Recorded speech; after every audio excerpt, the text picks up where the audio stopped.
حضرت رحمہ اللہ کے وصال کے بعد ماحول اداس لگ رہا ہے اور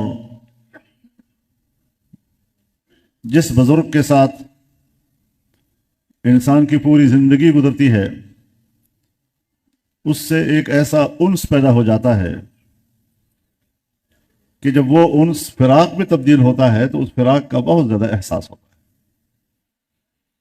تو یہ ایک فطری چیز ہے، طبیعی چیز ہے، اور ہر انسان اس حوالے سے بے بس ہے اور بے اختیار ہے۔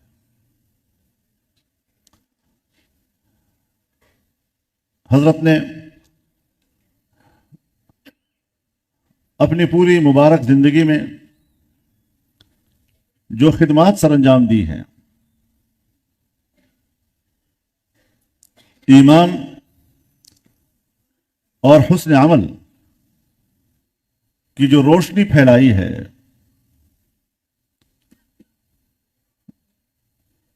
دلوں کی دنیا کو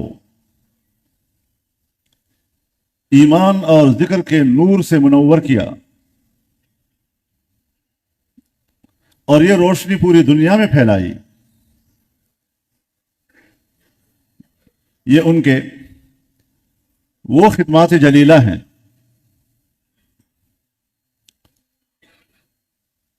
کہ ہمیں اللہ پر ایمان ہے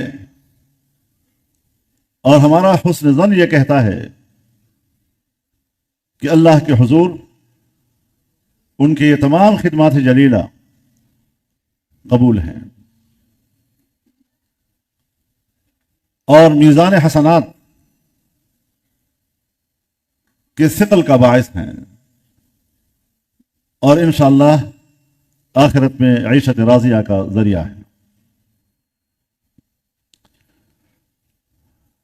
لیکن ہمیں اس بات پر بھی ایمان ہے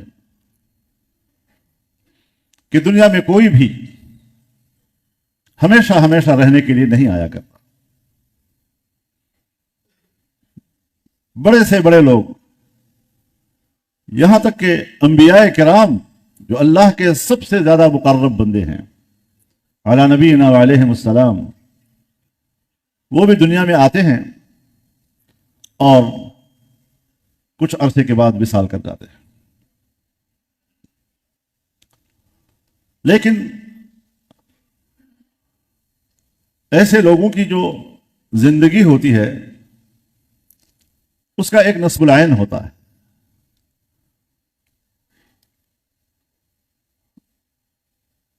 اور ان کی مقدس زندگی اس نصب العین کے لیے وقف ہوتی ہے۔ زندگی بھر وہ اس نصب العین کے لیے کام کرتے ہیں، محنت کرتے ہیں، اور جب دنیا سے پردہ کر جاتے ہیں تو پھر وہ ذمہ داری زندہ لوگوں پہ آ جاتی ہے۔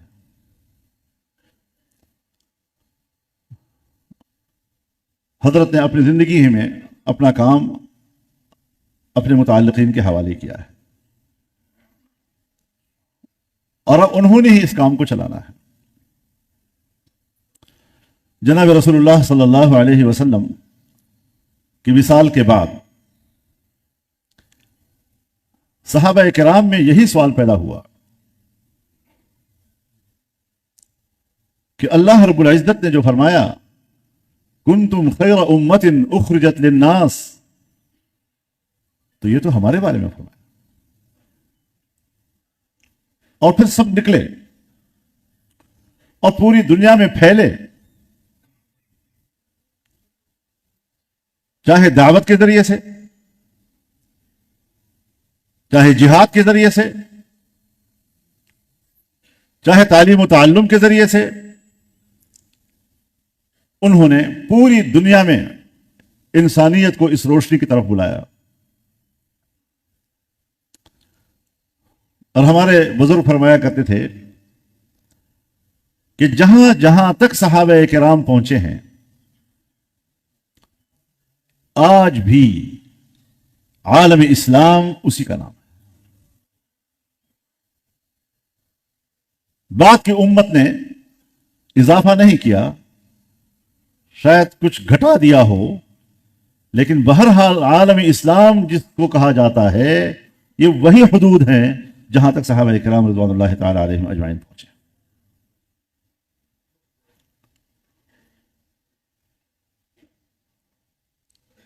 اب یہی چیز ہمارے لیے ایک درد ہے کہ ہمیں اپنے استاد نے، اپنے بزرگ نے، اپنے شیخ نے جو تعلیم دی ہے، ہم بھی ان کے بعد اب اس کام کو آگے پھیلائیں، دنیا میں اس نور کو پھیلائیں کہ آخرت میں یہی کام آنے والی چیزیں۔ دنیاوی رشتے یا تو آپ کو گھر سے خالی ہاتھ بھیجتے ہیں، اور اگر کوئی رشتہ دار متعلقین وہ جنازے پہ آ جاتے ہیں تو قبر میں حوالے کرنے کے بعد واپس آ جاتے ہیں، آگے جانے کے لیے کوئی تیار نہیں ہوتا، بیٹا بھی تیار نہیں ہوتا، بھائی بھی تیار نہیں ہوتا۔ لیکن یہی اعمال صالحہ ہیں کہ وہ وہاں بھی آپ کا ساتھ دیتے ہیں، یہی قرآن وہاں آپ کا ساتھ دیتا ہے، جناب رسول اللہ صلی اللہ علیہ وسلم کی تعلیمات وہاں آپ کا ساتھ دیتی ہیں، اور پورے صراط تک آپ کا ساتھ دیتی ہیں، میزان تک آپ کا ساتھ دیتی ہیں۔ تو پھر وہ چیز کیوں نہ اپنائی جائے، کیوں اس چیز کو سینے سے نہ لگایا جائے، کیوں وہ زندگی نہ بنائی جائے کہ جس زندگی پر موت نہیں آتا، وہ زندگی قبر میں بھی ہے اور وہ زندگی آخرت میں بھی ہے اور وہ جنت تک لے جاتی ہے۔ ہمارے اکابر نے یہی روشنی ہمیں دی ہے، علم دین کی روشنی، قرآن کا علم، جناب رسول اللہ صلی اللہ علیہ وسلم کی تعلیمات، آپ کی سنت پر عمل کرنا، صحابہ کرام کی ساری محنتیں اور ان کی پیروی، یہی کامیابی کا ایک عمل ہے، اور یہ قیامت تک برقرار ہے۔ ہمارے حضرات نے، اکابر نے اس کو زندہ رکھا ہے۔ اس منہج کو اگر ہم اپنا لیتے ہیں تو انشاءاللہ العزیز ہم اپنے اکابر کا حق ادا کریں گے۔ ہمارے اکابر نے ہمیں عقیدہ بھی بتایا ہے، اور اس عقیدے کے لیے کام کرنے کا منہج اور رویہ بھی بتلایا۔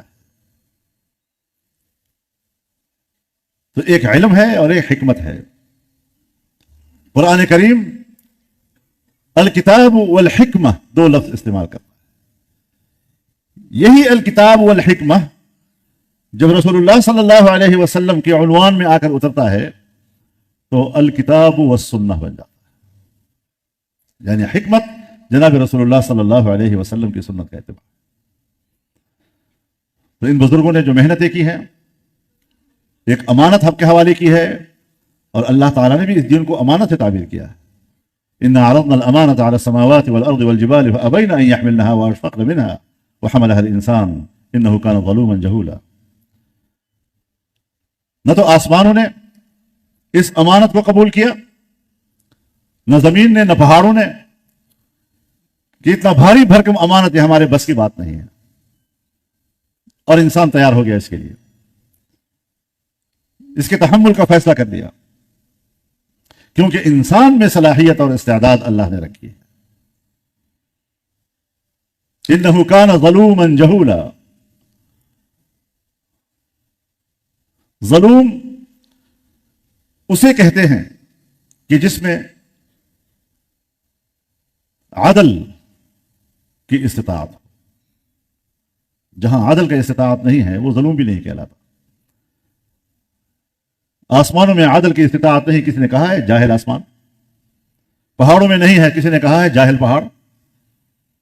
لیکن انسان کو کہا جاتا ہے تو بڑا جاہل ہے، یعنی تیرے اندر علم حاصل کرنے کا استعداد موجود ہے۔ جہولا انسان کو کہا گیا کہ انسان ہی ہے کہ جس کے اندر علم کا استعداد موجود ہے۔ تو ظاہر ہے کہ جب علم نہیں ہوگا اور عدل نہیں ہوگا تو برتن خالی ہوگا۔ تو خالی برتن کو برتن کے نام سے پکارا جاتا ہے۔ پیالہ خالی ہے، یہ پیالہ لیجئے، گلاس خالی ہے، گلاس لیجئے، پلیٹ خالی ہے، پلیٹ لیجئے، دیگ خالی ہے، دیگ لیجئے۔ لیکن جب وہ جس چیز سے بھر جائے پھر وہ ظرف مظروف کے نام سے پکارا جاتا ہے۔ یہ چائے لیجئے، یہ شربت لیجئے، یہ سالن لیجئے، یہ چاول لیجئے۔ تو انسان جب خالی ہے تو پھر ظلم ہے، خالی برتن ہے تو پھر جہول ہے، لیکن ان کے اندر استعداد موجود ہے علم حاصل کرنے کی، عدل برپا کرنے کی، تو اس کے لیے پھر محنت اور جدوجہد کرنی پڑتی ہے۔ یہ کسبی چیزیں ہیں، انبیاء کے لیے تو وہ بھی ہے، لیکن امت کے لیے یہ کسبی چیزیں ہیں۔